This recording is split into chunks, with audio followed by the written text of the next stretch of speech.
कहते हैं खामोशी की भी अपनी जुबान होती है, और आज रात खामोशी की उसी जुबान को हम सुनने और सुनाने आए हैं।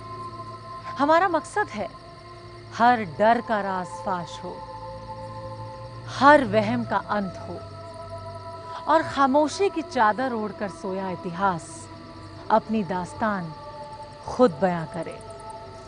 नमस्कार, मैं हूं नमिता सचदेव।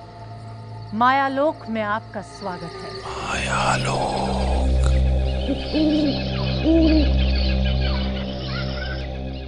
उत्तर प्रदेश के शाहजहांपुर का एक चर्च, सेंट मैरी, यहां आजादी की एक कहानी है। इस कहानी के कई किरदार हैं जो खत्म तो हो गए 150 साल पहले, लेकिन आज भी वो लोगों को दिखाई देते हैं अलग अलग शक्लों में, यहीं कहीं आसपास।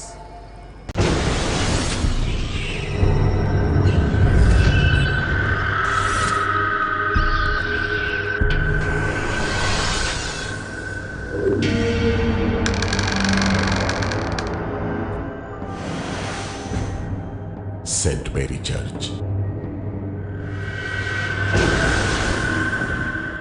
और उसके सामने की ये सड़क, लोगों की बस्ती यहां से करीब 600 मीटर दूर है। सामने एक कॉलेज है। चर्च के सामने खेलने के लिए एक बड़ा सा मैदान भी है, लेकिन शाम ढलने के बाद मैदान भी सुनसान और सड़क भी। न पादरी, न चर्च बेल, न प्रार्थना करने वालों की कतार, सब बंद, खामोश।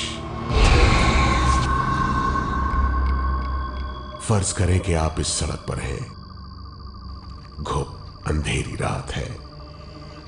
आप चुपचाप इस सुनसान सड़क पर चले जा रहे हैं, अकेले, बिल्कुल अकेले।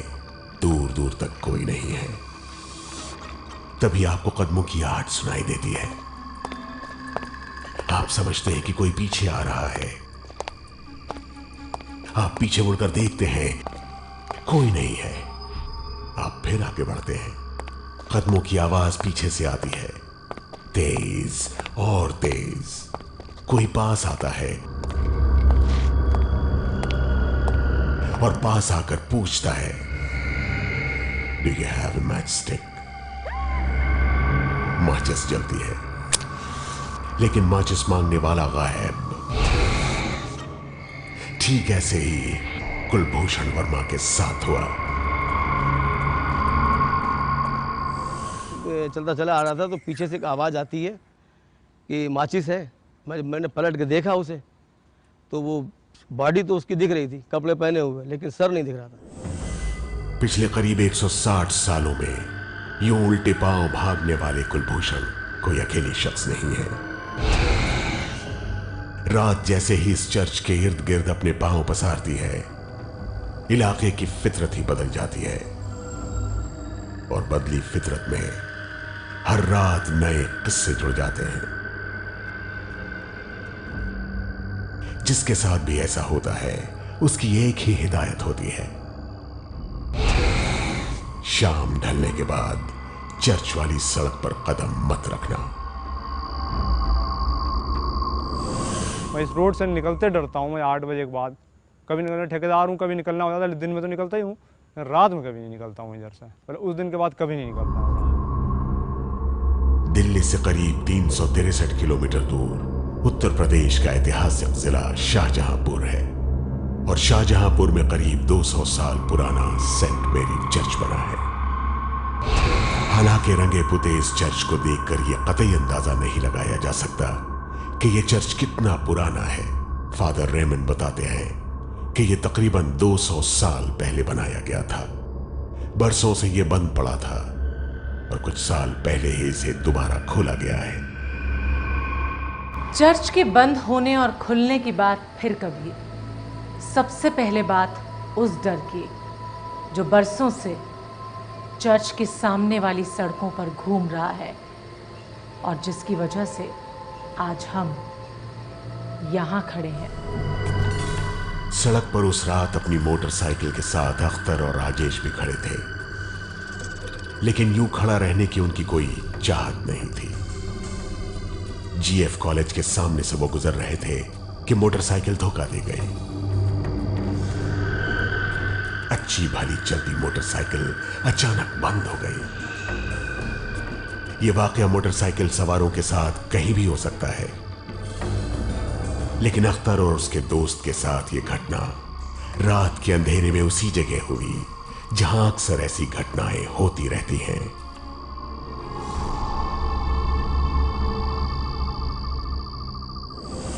तो मैं उधर से गुजरा तो एक अजीब सा दहशत सी वहाँ जहाँ मरकरी जल रही थी सामने, तो एकदम दिखी मैं कोई चीज़। तो मैंने जब करीब से देखा तो अजीब से एकदम सरकटी लंबे बाल यहाँ पर थे कुछ अजीब से, लेकिन उसकी गर्दन नहीं थी।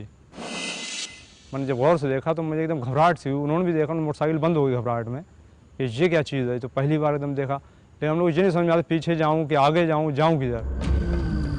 चर्च के सामने अंधेरे में जिस जगह उस सरकटी काया ने माचिस मांगी थी और जहां अख्तर की मोटरसाइकिल खराब हुई थी, उसी जगह से जुड़ी तमाम कहानियां शहर में कहीं सुनी जाती हैं। उन्हीं में से है एक मेम की कहानी जो यहां अक्सर दिखाई देती है। बहुत ही खूबसूरत कोई लड़की हमेशा लोगों को रोक लेती है, लिफ्ट मांगती है, और कोई भी रिक्शा हो, साइकिल हो, मोटरसाइकिल में लिफ्ट मांगती है, उसमें बैठती है। कुछ देर बाद उसके पैर लंबे होने लगते हैं और गाड़ी अपने आप चलना बंद हो जाती है, रुक जाती है। कहीं सुनी बातों पर यकीन करना मुश्किल है, लेकिन जब अनहोनी रोज की बात हो तो शक और सच का फर्क मिट जाता है। रात होते ही सड़क सुनसान हो जाती है, आसपास कोई नहीं भटकता। मजबूरी में ही लोग यहां से गुजरते हैं। आखिर इस खौफ की वजह क्या है? वजह ढूंढते ढूंढते हम भी चर्च के अंदर जा पहुंचे। समय और माहौल वही, मैदान खाली, सड़कें सुनसान, न चर्च बेल न पादरी। हम ठीक उसी जगह पहुंचे जहां हर रोज हर रात कुछ ना कुछ होता जरूर है, लेकिन चर्च फिर भी पूरी शालीनता के साथ उसी जगह पर खड़ा है। तो फिर आखिर ये डर उपजता कहां से है, तलाशना होगा।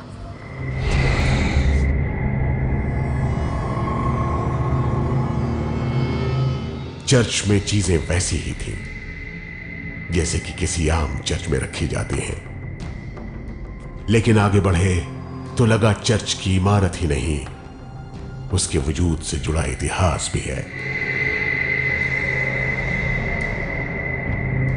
नजर एक शिलालेख पर पड़ी। इस पर लिखे एक एक नाम में हमारी दिलचस्पी थी। हमें लग रहा था कि हम इन्हीं नामों में से कोई हैं जिसकी आत्मा लोगों को दिखती है। कौन है वो? Collector Racket, clerk Lamster, Smith. हर एक नाम को जानना था, उनका इतिहास समझना था, और जानना यह भी था कि आखिर इन सब की मौत हुई तो कैसे हुई। क्या बाहर कब्रगाह में इसके सबूत मिलेंगे? हम सबूत खोजने फिर चर्च के बाहर निकल आए।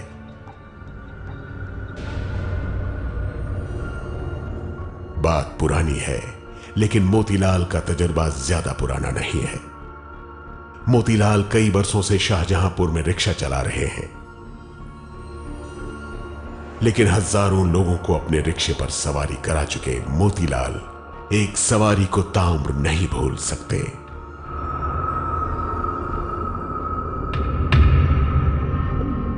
उस रात एक लड़की उन्हें चर्च के पास खड़ी मिली।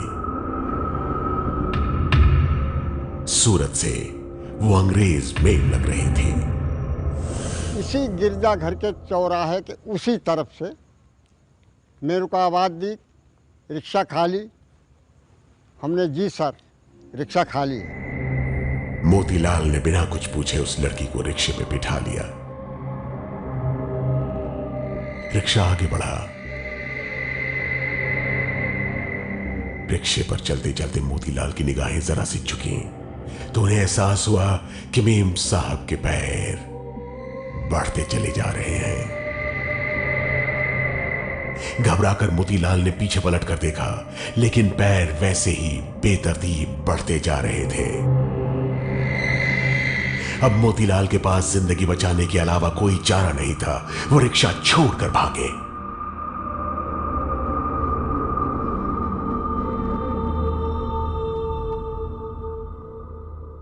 जब मैंने यूं करके पीछे करके यूं मुड़े तो देखा कि बहुत भयानक रूप में उनके पैर थे, वो पावदान के बाहर आने लगे। जब पैर पावदान के बाहर आने लगे तब मैंने क्या काम किया, रिक्शा छोड़ के एकदम भाग खड़े हुए। बहरहाल मोतीलाल ने इस घटना के बाद दोबारा इस सड़क का रुख नहीं किया, लेकिन हम उसी जगह पर खड़े थे।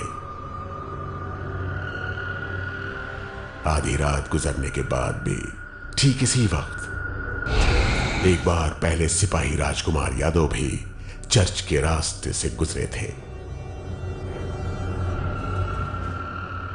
फिल्म देखकर लौट रहे राजकुमार की नजर अपने आप सड़क के किनारे खड़े पेड़ पर गई। पेड़ पर उन्हें वो दिखा जो किसी भी कमजोर दिल की सांसें रोक देने के लिए काफी था।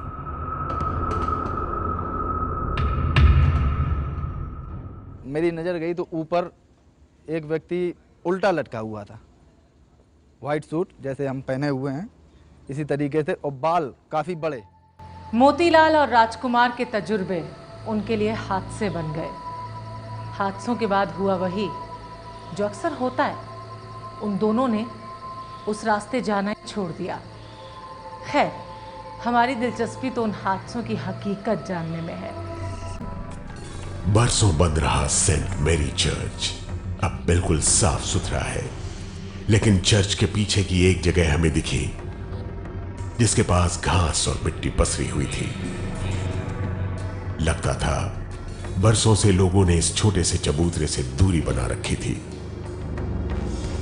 हमारे दिमाग में कई सवाल आ रहे थे। क्या यह कब्र थी? लेकिन किसकी? हम उस चबूतरे तक पहुंचे। उस पर लिखी इबारत समय के साथ धुंधली हो चुकी थी। अंधेरे में भी साफ था कि यह चबूतरा काफी पुराना था। क्या लोगों के साथ जो कुछ गुजरता है उसका वास्ता इसी जगह से है? लोगों को कोट पैंट में दिखने वाला शख्स क्या इसी जगह से निकलता है? माचिस मांगने वाले का नाम कहीं यहीं दर्ज तो नहीं? जो दिखता है और गायब होता है वो कहीं यहीं से तो नहीं निकलता? सवाल है तो जवाब भी होंगे। साया है तो शरीर भी होगा। अगर इस जगह का कोई इतिहास है तो उसका वर्तमान से कोई ना कोई नाता जरूर होगा। इन सब का हम पता लगाएंगे, लेकिन इस ब्रेक के बाद। माया लोक जारी है।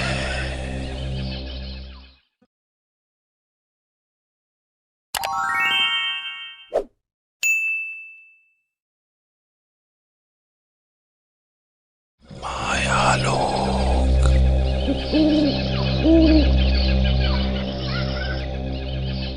सेंट मैरी चर्च के आसपास जिन रूहों की बात हो रही है, जिन आत्माओं की बात हो रही है, क्या उनकी कोई कड़ी इतिहास के उन पन्नों में जाकर मिलती है जो 1857 के गदर के वक्त इसी चर्च में रचे गए थे? शाहजहांपुर का सेंट मैरी चर्च तब बनवाया गया था जब हिंदुस्तान में ईस्ट इंडिया कंपनी का परचम लहरा रहा था। शाहजहांपुर पर भी कंपनी का राज था।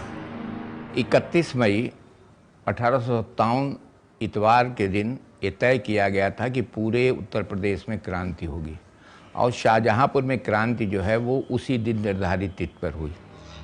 31 मई 1857 रविवार का दिन था। सेंट मेरी चर्च में प्रार्थना चल रही थी। ठीक उसी समय कुछ क्रांतिकारी भी घात लगाए थे। उन्हें मौके की तलाश थी। एक दूसरे को इशारा करते हुए वो बेखौफ अंदर आ रहे थे। हाथ में लाठी और तलवार लिए उनकी आंखों में खून तैर रहा था। सेंट मेरी चर्च के अंदर अंग्रेज अफसर प्रार्थना में लीन थे। तभी उन्हें बाहर से शोर सुनाई दिया। वो घबराकर जोर जोर से अपनी हिफाजत की प्रार्थना करने लगे। जब शोरगुल मचने लगा तो अंग्रेज लोग समझ नहीं पाए क्या होने वाला, तो उन्होंने एक कोशिश करी कि औरतों और बच्चों को जो था वो एक कमरे में बंद कर दिया, जिसे सैनिक लोग तोड़ने में असफल रहे। क्लार्क लैम्स्टर ने अपनी बेटी एलिस को कमरे में बंद कर दिया और खुद बाहर निकल गया, लेकिन वो ज्यादा दूर नहीं जा सका। एक क्रांतिकारी घात लगाकर बैठा था। क्रांतिकारी को देखकर लैम्स्टर भागा, लेकिन बच नहीं सका।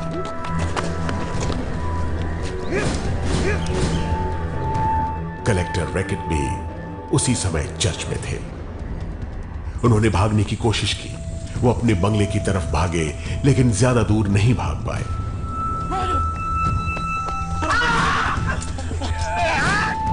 लेकिन लैम्स्टर की बेटी एलिस कहां गई, उसका कुछ पता नहीं चला। न उसकी लाश मिली, न कोई खबर। क्या एलिस ही वो अंग्रेज मेम है जो सड़क पर दिखती है? क्या रैकेट ही वो अंग्रेज कलेक्टर है जो राह चलते लोगों से माचिस मांगता है?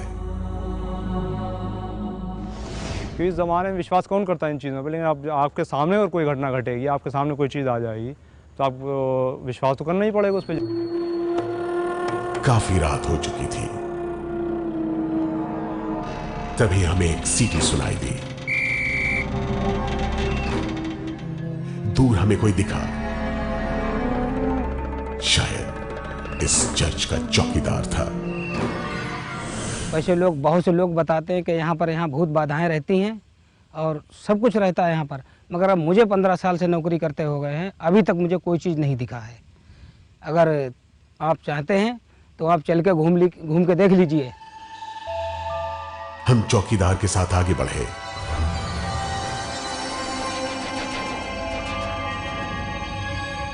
ऊपर बुर्ज की तरफ संकरी सीढ़ियां न जाने कब से यूं ही बंद पड़ी थी। हम चौकीदार जोगिंदर सिंह के साथ आगे बढ़ते चले गए।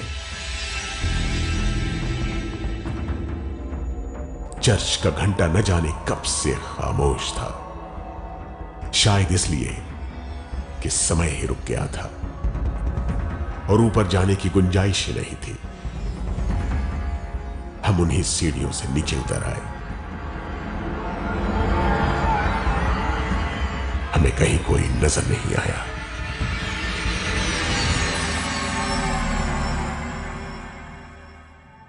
शायद 150 साल पुरानी कहानियों ने लोगों के मन में घर बना लिया था, लेकिन उन लोगों का क्या जिन्हें यहां कभी वो अंग्रेज तो कभी मेम नजर आती है?